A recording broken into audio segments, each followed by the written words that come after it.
เขาขี้เลยพี่น้องเดื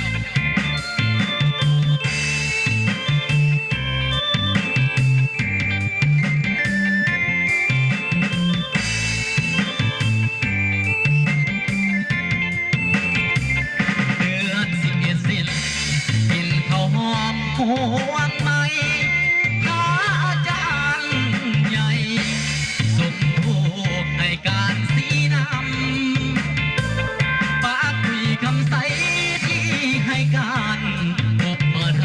ำส่วนสร้างแก้วจากเพียงจันนั้นปั่นแต่งเหือให้มันไหลดี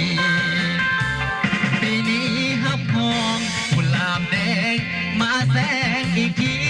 ปีกี่สั้นที่กายนี้ผลงานดีที่ปากน้ำสันงานออกพรรษาพระวรนาปีนี้นั้นจงมาพ้องใจกันพวกกันลังบันนั้นมาของชายหนุ่มส่งสาวเจ้ากองเสียโอ้แซวสนุกสนานกันแล้วเสียงเจียวเจียวสนั่นนาคา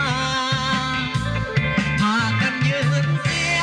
ส่งเสียงเรียกตามเคียงของมอบให้แน่อายน้องของสีพายกุหลาบแดงเอาเสกเอาเสกกุหลาบแดงสู้เขาสู้เขา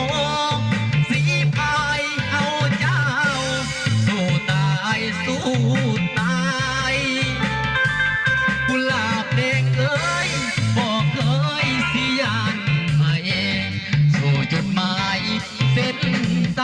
ญาติสิ่งเอาใส่ที่หนึ่งมาของญาติสิ่งเอาใส่ที่หนึ่ง